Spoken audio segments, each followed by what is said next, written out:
normally the person you settle with will determine how your life is going to be based on the advice that they give you. So many people here who have lived here for years have got mansions, big houses back home, but over here they live in very tiny spaces or tiny apartments.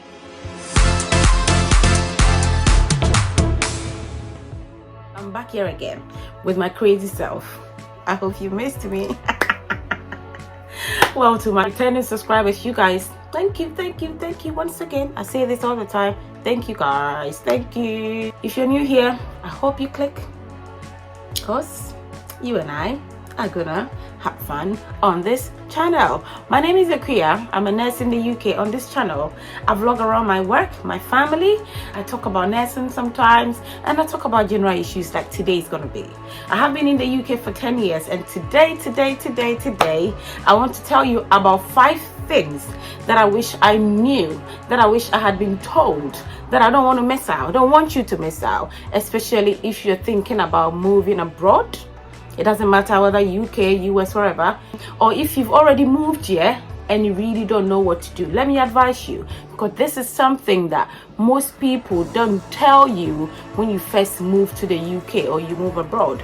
Or I would say that it depends on who you come to settle with, because normally the person you settle with will determine how your life is going to be based on the advice that they give you. So listen up and stay tuned, because I'm going to be right back. So the first thing, the first thing I would advise you do is to sort out your documents if you can, to have legal stay abroad. So if you can do that as soon as possible, because that is the only way you can do so many things when you move abroad, especially the UK. Without documents, even working becomes a problem. I know people who use other people's documents to work because they haven't got theirs.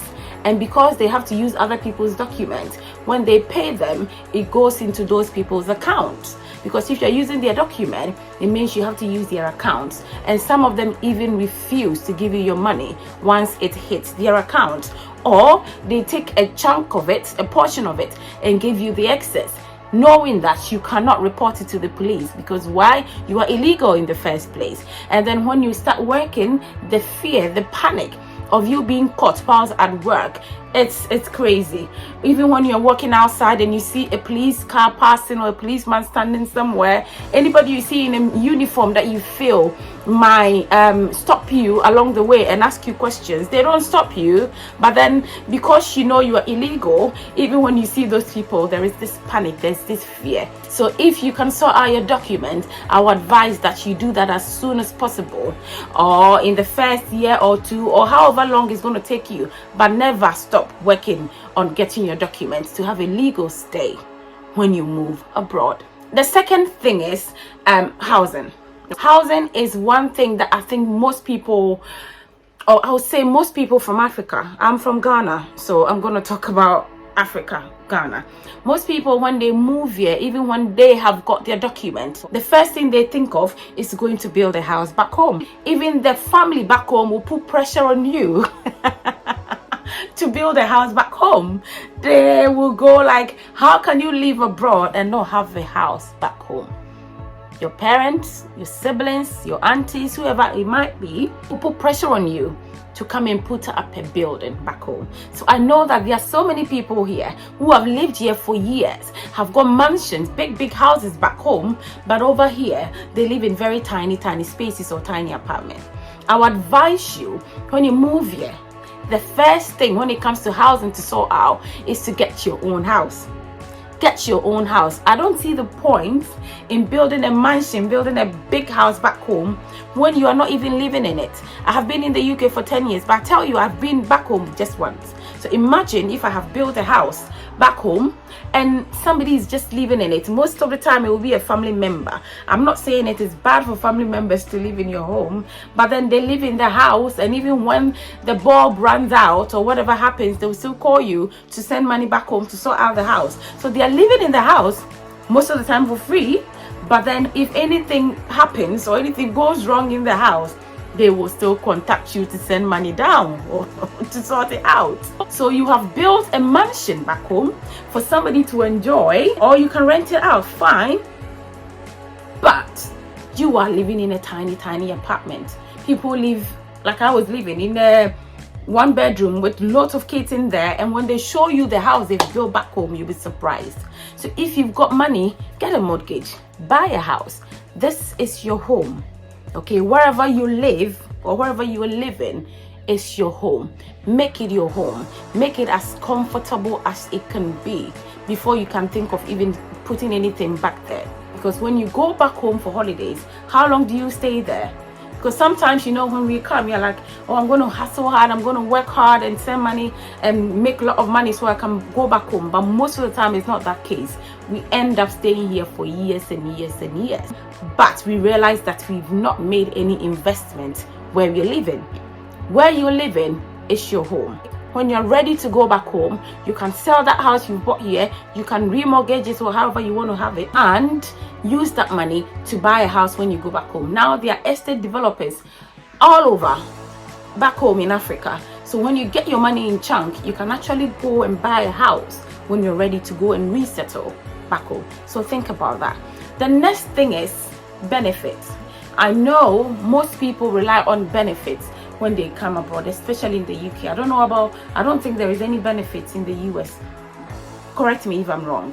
But over here, the government can help you, especially if you are struggling financially, can give you a certain amount of money, okay, at the end of the month to be able to cater for your family. But most of this money, it is not for free.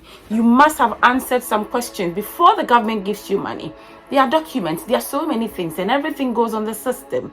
And because everything is going on the system, it is always there.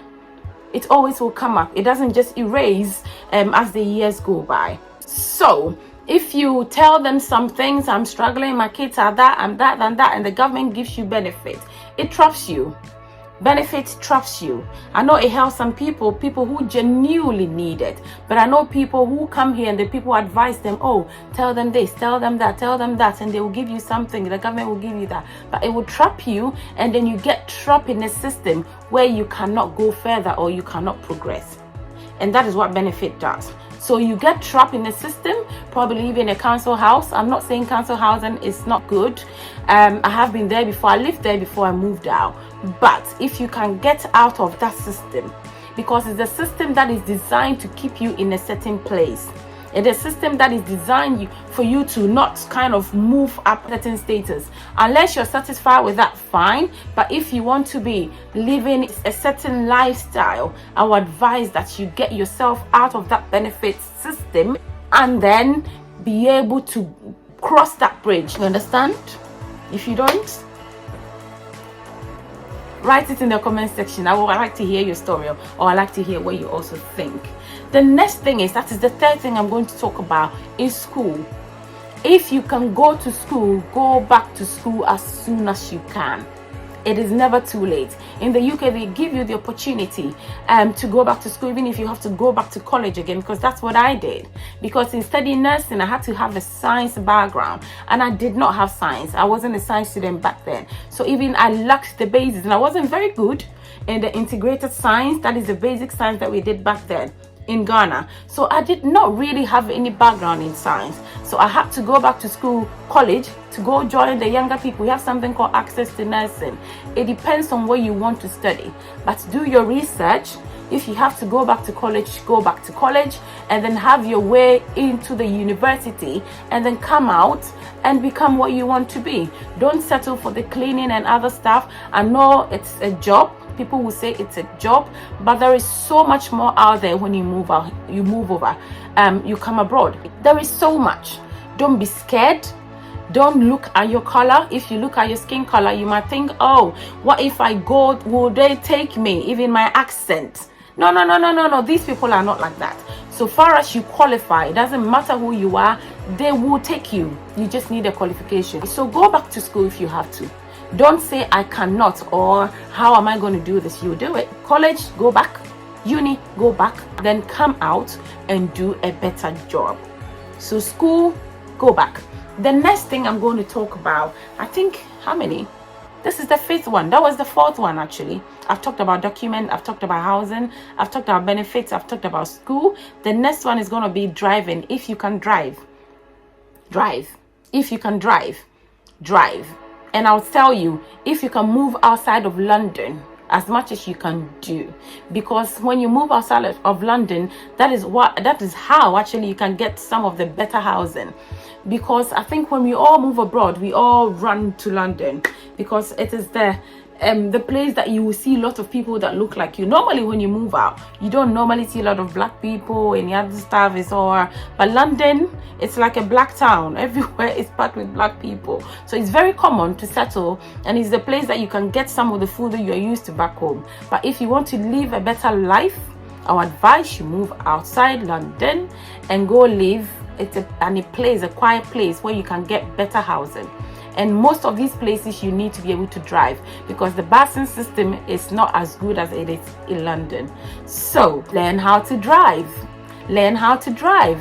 It is scary. It was scary for me in the beginning. You should have seen me looking at these tiny roads. UK roads are very tiny, and I was like, how am I going to drive on this road? It took me a while, but then I enjoy it. Is so easy. The ease for you to commute to different places when you drive, and even to be able to take on certain jobs when you're driving, it's so easy. So how you're driving as well, it will help you very, very much. So I can hear my baby, she's downstairs, so I'm going to end the video here. I think I wanted to talk about 5 things I have, and I hope it helped you. That is, if you're thinking of moving to the UK, or you already moved here and you're really deciding what to do or what advice to take. Please listen to me. This will help you. Some of us, it took us a while to really figure this out, but listen and do it, and your life abroad or in the UK will be much, much better for you. Listen. All right, thank you for watching this video. I'll catch you in the next video, and I hope you subscribe, because I would love to have you here. And I love you all. I love you all, and I'll see you in my next one. It might be a vlog, because I told you I love vlogging. Bye guys.